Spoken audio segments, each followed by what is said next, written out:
daar is hij dan. We gaan het nu hebben over kaart nummer 37, de tijd. Eindelijk, daar is hij dan, de tijd. Kijk. Ja, zoals je al weet ga ik het hebben over de 8 Expanded Lenormand kaarten van Giro Marchetti. Eerst natuurlijk wat ik al zeg, de tijd, daar ga ik het over hebben. En daarna ga ik het hebben, en dat komt in het volgende filmpje, dat is de brug. Daar ga ik het ook over hebben. Wat volgt er na de brug? De dobbelsteen. En daarna is er een filmpje over het masker. Dat is deze, nummer 40. Zoals je ziet. Dan gaan we over naar nummer 41, de wensput. Dat heeft Giro Marchetti ook zo gemaakt. Dat is op zich een hele mooie kaart. Dan hebben we het kompas. En Doolhof, deze jongen. En dan als laatste de loop. Kijk, daar ga ik het met jullie over hebben. Ik weet niet of het volgende filmpje echt alweer meteen zeg maar nummer 38 is. Want ik ga oefeningen ook doen, zeg maar. En dat wil ik eigenlijk het volgende filmpje gaan doen. Maar zo van lieverlee ga ik ook deze 8 kaarten behandelen. Omdat ze gewoon heel veel extra's geven aan de gewone Lenormand. En dat is ook de reden dat ik ze gekocht heb. En omdat ik het ook heel erg leuk uit vind zien. Ik vind bijvoorbeeld deze super leuk eruit zien. En de wensput vind ik leuk. Nou, deze kaart trek ik best wel vaak voor mijn klanten. Iemand die niet goed weet wat hij wil. En deze trek ik ook best wel vaak. Dus het zijn echt wel dingen waar je veel uit kan halen. En ik heb eigenlijk begrepen bij de vorige keer bij de oefening, dat ging eigenlijk super leuk tussen alle mensen die er zaten. Een hele leuke klik met elkaar. En wat mij opviel is dat er een aantal mensen zeiden, ik heb sinds pas de extra Expanded Lenormand, zeg maar. Dus ik heb dit sinds pas. En dan denk ik van, nou, dat vind ik zo ontzettend leuk, want wie weet ben je daar nou opgekomen toen je mijn filmpjes zag en dat je dacht van, dus ik heb de gewone Lenormand wel, deze, dat kan. Of misschien ook wel niet. Misschien ben je meteen doorgegaan naar deze set. Maar ik vind het in ieder geval, ik vond het heel erg leuk om dat van een aantal van jullie vorige keer in de oefening te horen te krijgen van, ik heb het sinds kort. Ik denk, nou, dat vind ik echt super leuk. Dus, kaart nummer 37, de tijd. Wat valt er over te zeggen? Nou ja, het is dus een Giro Marchetti kaart. Dus geen Lenormand. Dus het is niet een kwestie van positief of negatief. Ja, in feite zit dat er niet in. Die onderverdelingen zou je kunnen maken, maar ik zou het gewoon niet doen, weet je wel. Ik zou het gewoon, dat is toch meer Lenormand dingen. En Gilded Reverie werkt toch vaak, zeker op de extra kaarten, met zo of dat ze zo liggen. Dus dat is ook geen medaillon. Normaal zeg ik van, wat erop staat medaillon, is er natuurlijk niet. Dus ik ga gewoon zeggen wat ik zie. En ja, het is best wel, je moet echt goed kijken, hè? Zo goed je brilletje opzetten. Of ja, misschien heb je wel hele scherpe ogen, maar ik zal hem zo goed mogelijk ervoor houden. Op de kaart van de tijd zijn allerlei klokken te zien. Ja, dat zie je wel. Met daarbij een vogel, een haan, een kaars, een kompas, een zandloper en een uil. Het heeft allemaal te maken met de tijd. Ja, je moet het maar eens voor de gein bekijken hoe dit allemaal is en wat je er ook bij voelt. En of je misschien nog wel meer dingen doorkrijgt dan alleen de tijd, zeg maar. Goed, korte beschrijving. De tijd kan dus echt een tijd aangeven. En dan bedoel ik, en dat is hoe ik hem leg en hoe ik hem voor me krijg. En hoe ik het zie en ja, hoe ik ermee werk, laat ik zo zeggen. Is dat als ik hem zo krijg, dat dingen dan echt wel lang kunnen gaan duren. Dus dingen kunnen echt lang op zich laten wachten.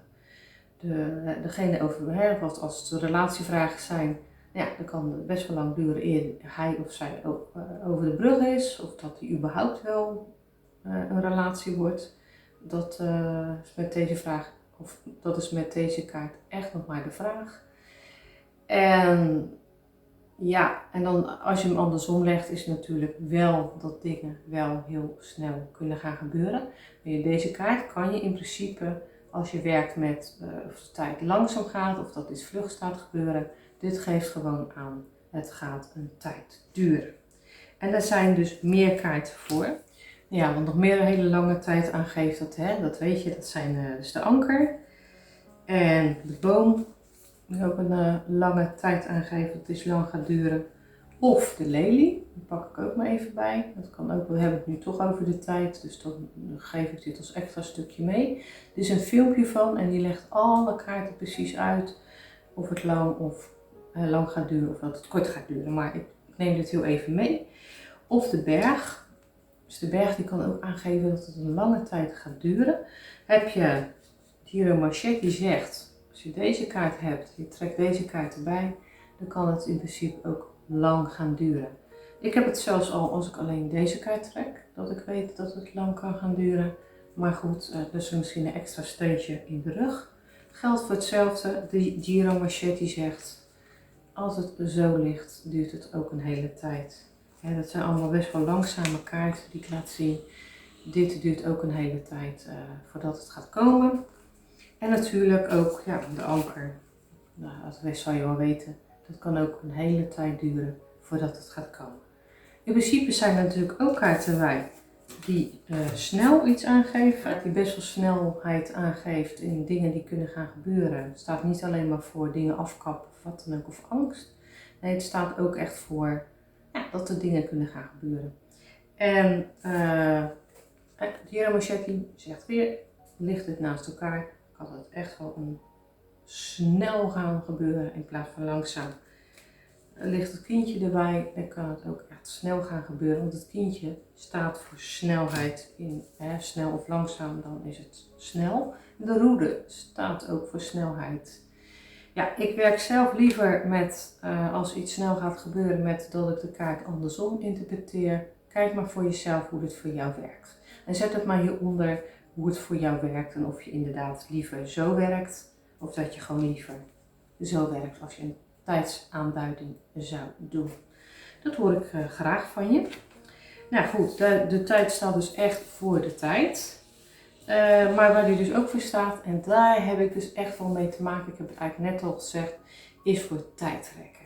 Langzaamaan. En zeker met relaties, dan is het gewoon nog geen relatie. Of dan wil diegene geen relatie. Die wil eigenlijk een soort friends with benefit. Of die vindt het allemaal wel best zo leuk voor de seks, maar voor de rest nee, zeg maar.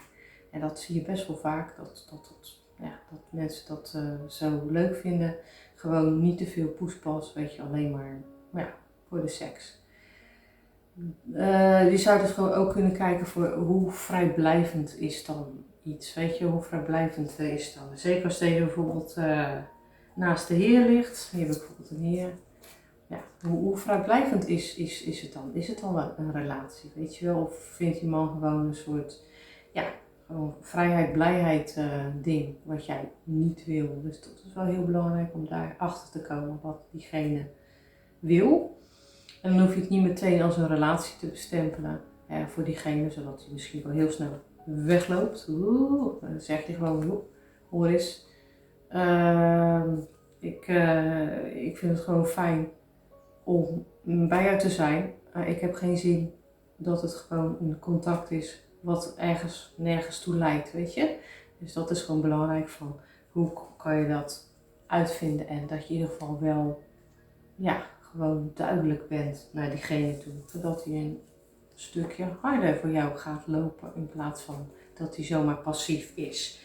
Dus daar staat de tijd ook voor. En zeker als je dus naast die man of vrouw ligt eigenlijk. Goed, ik zal even verder lezen wat erop staat. Of geen besluit nemen, er lang over doen. Dat staat er. De knoop niet willen doorhakken. Dat zei ik eigenlijk al. Ligt de tijd gewoon, dan betekent het lang wachten. Zei ik al. Ligt de tijd andersom, dan staat het voor een snelle actie. Ja goed, dat weet je inmiddels. Kijk om de kaart heen. Ja, zeker in een grote legging. Welke kaarten ernaast liggen om zo de kaart van de tijd beter te kunnen interpreteren. Goed, ik heb dit de tijd ben ik nu voor jullie aan het doen, zeg maar. Om het nu over de tijd te hebben, kaart 37. Het is, wat ik heb opgeschreven, mijn eigen interpretatie. Het is ook de vertaling van Giro Marchetti, wat hij in het boekje heeft geschreven. Best wel beknopt geschreven erover, maar toch heeft hij dingen opgeschreven dat ik denk van, nou, daar kan ik ook wel wat mee. Maar het zijn ook dingen die ik nu in het afgelopen jaar, hoe lang heb ik het? 1,5 jaar, 2 jaar, zoiets heb ik de kaarten. En de extra kaarten dan in dit geval, ik denk ja, zo'n krap 2 jaar of zo dat ik het heb. En hoe ik ermee werk, maar ook hoe ik ondervind om ermee te werken. En ook hoe de kaarten gaan liggen en waarvan ik denk van hé, dat is niet in 1 reading. Nee, dat zijn in verschillende readingen. Dat het gewoon hetzelfde weer naar voren komt. Dus dat is natuurlijk het allerbelangrijkste, want daar leer je het meeste van. Nou, de tijd in je dagelijks leven. Nou, de klok die tikt en het leven is van voorbijgaande aard. Dus geniet van elk moment en leef ten volle. Dat geeft de kaart ook aan. Dus mocht je de kaart voor jezelf trekken en bedenken van, ja, wat betekent die? Als je bijvoorbeeld hebt over spiritualiteit en hoe ver ben ik in mijn ontwikkeling en deze kaart komt tevoorschijn. Dan zegt de kaart van, joh, geef nou dat stukje me-time aan jezelf, want je vergeet jezelf en het is ook wel heel belangrijk om die rust te pakken. Dus de kaart staat ook voor rust, de kaart staat ook voor me-time en dat het belangrijk is om die rust te pakken, zodat je ook weet dat jij gewoon super belangrijk bent. En dan kan je wel zeggen, ja, maar ik moet ook heel veel voor anderen doen.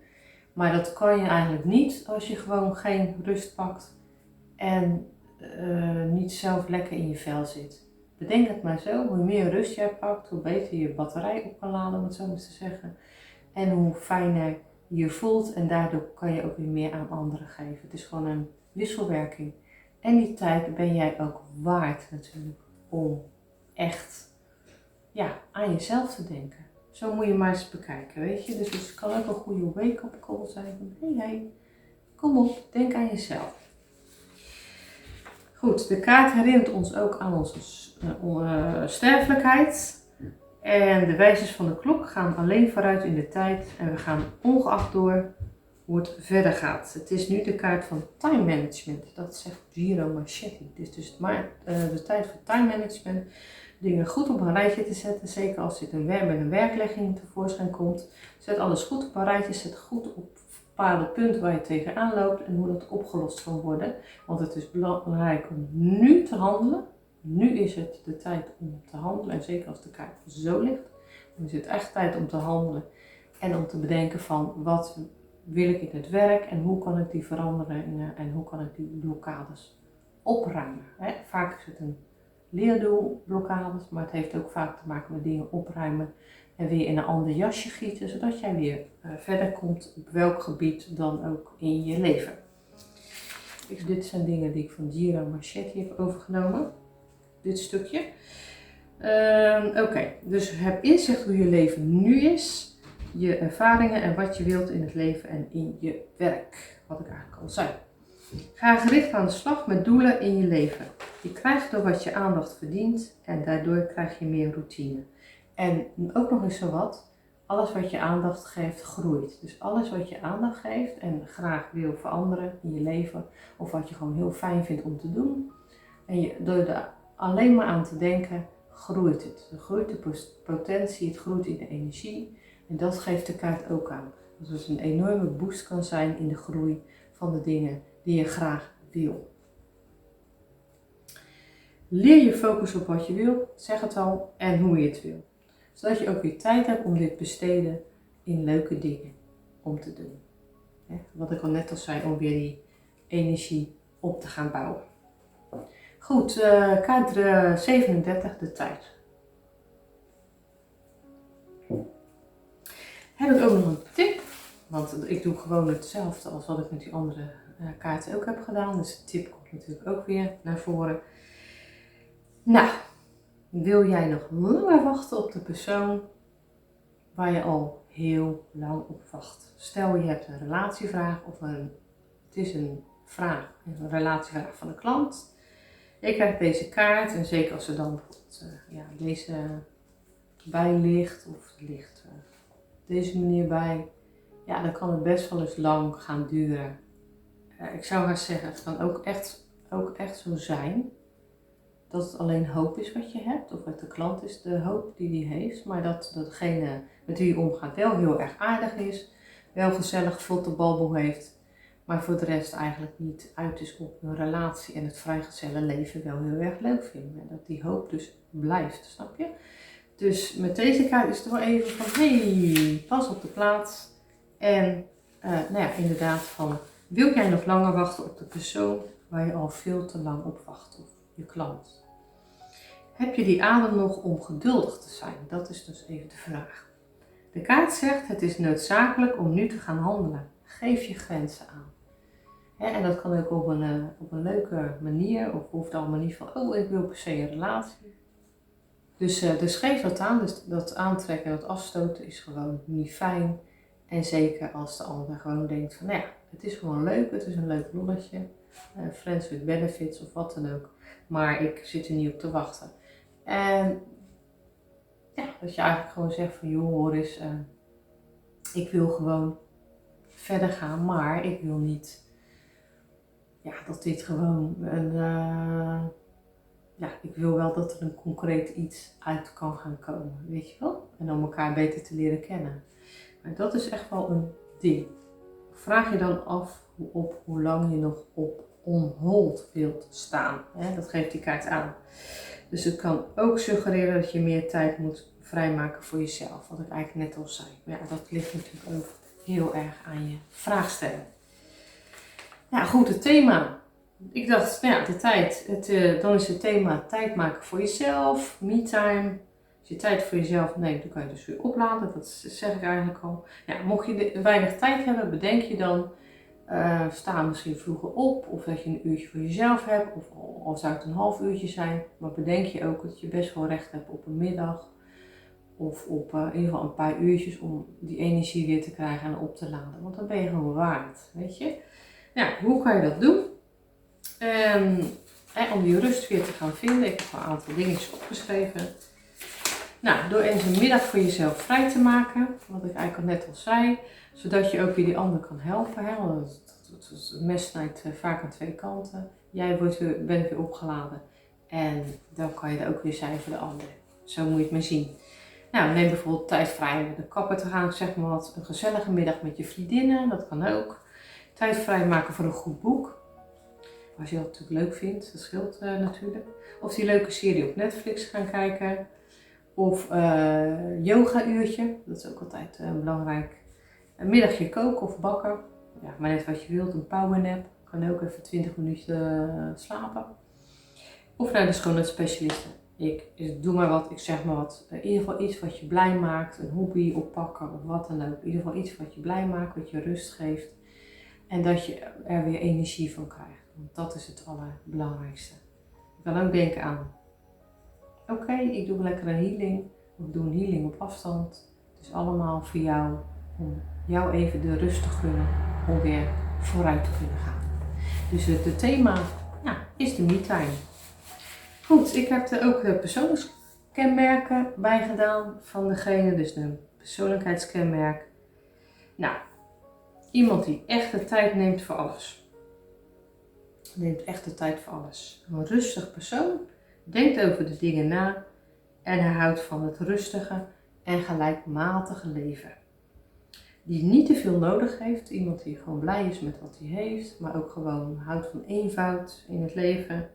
Ja, denkt inderdaad wel over alles na, misschien wel te diep na, dat kan dus ook wel een ding zijn. En hij zal niet meteen in het diepe springen. En dat kan ook letterlijk zijn wat betreft bungee jump of wat dan ook. Het is niet zo aan diegene besteed. Dus dat zijn de persoonlijkheidskenmerken. Ja, persoonskaarten. Ja, alle 8 kaarten zijn geen persoonskaart. Dus dat is nogal makkelijk. Mocht jij daar een persoonskaart van willen maken, dan kan dat natuurlijk altijd. Maar dan moet je dat van tevoren even aangeven voordat je de legging gaat doen. Of voordat je de grote legging gaat doen. Maar in principe zijn de 8 kaarten, de extra kaarten in Expander Lulleman, geen persoonskaart. Dat geldt alleen maar voor de heer die extra is, natuurlijk wel een persoonskaart. Kan vaak over een ex slaan of een vriend. Of nou ja, goed. Het is ook maar net hoe je het beestje een naam geeft. Hè? Het kan echt van alles zijn. Ja, dat geldt ook voor de vrouw of de dame. Dat kan gewoon ook echt alles zijn. Maar dat zijn natuurlijk wel persoonskaarten. Maar de andere 8 kaarten en de extra vogels is natuurlijk ook geen persoonskaart eigenlijk. Wat voor werk past bij je? Nou, dat vond ik best wel moeilijk. Ja goed, je hebt natuurlijk klokkenreparateur. Werken bij een horloge- en klokkenzaak. Dat is op zich wel logisch. Een rustcoach. Ja, hij bestaat. Ik heb hem opgezocht. Ik heb hem kunnen vinden. Dus een rustcoach. Die bestaat. En voor de rest kon ik het eigenlijk niet vinden. Ik hoop eigenlijk dat jullie een brainwave hebben en denken van ja, maar ik weet er nog wel één. Dan hoor ik hem graag. Zet hem hieronder. Want dan leren wij, of ik leer daar weer van. En degene die hier kijkt, die leert daar ook van. Dat zijn eigenlijk die 3 dingen die ik zelf erover kon verzinnen. Nou, in combinatie de tijd met andere kaarten. Dus trek je eerst de tijd met... Trek je eerst de kaart, de tijd met de ruiker. Dus eerst de tijd met de ruiker. Degene neemt de tijd voor je en zet zich voor je in. En dan maakt het ook eigenlijk niet uit of die zo ligt of andersom ligt. Want dan geeft die eigenlijk al heel mooi aan van... kijk, het is natuurlijk wel zo, mocht hij zo liggen, zou het nog beter zijn. Maar in principe zie je al aan de tweede kaart van... Hé, die ruiker ligt niet op zijn kop, hè. Dus het geeft aan van, nou, ik word in de watten gelegd. De persoon die neemt tijd voor me, weet je. Dus dat is echt wel een mooi iets. Trek je de tijd met de hond, dan gaat het om een rustige vriend. Een vriend die rustig is, een rustige vriendschap. Kabbelend voort eigenlijk. Dus hoe mooi is dat. Trek je de tijd met de toren, dan... neemt diegene de tijd en trekt zich terug.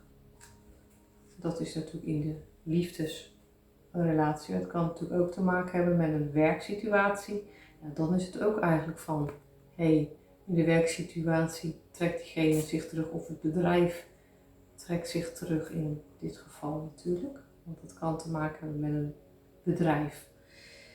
Dus dat is ook wel even. En dan kan je misschien nog kijken hier van waarom het bedrijf zich terugtrekt. Welke kaart hier dan tevoorschijn komt. Dat is natuurlijk ook wel belangrijk.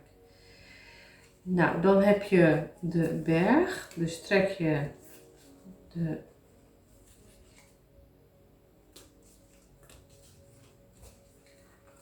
de tijd met de berg. Dus eerst de tijd en dan de berg.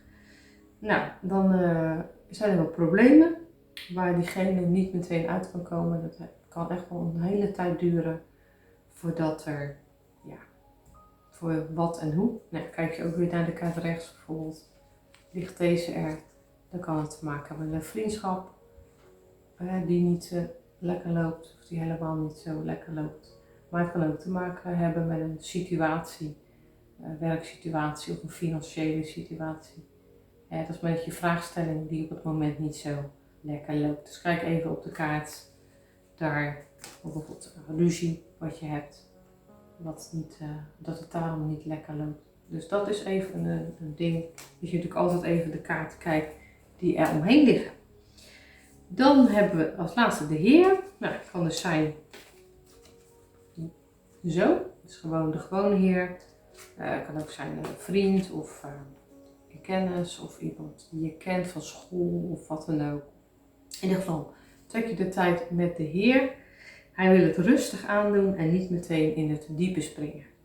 Mocht je nou bijvoorbeeld, ik zeg wat, de tijd trekken met de dame, en dat zou ook zo liggen, dan geldt het natuurlijk voor de dame, hetzelfde.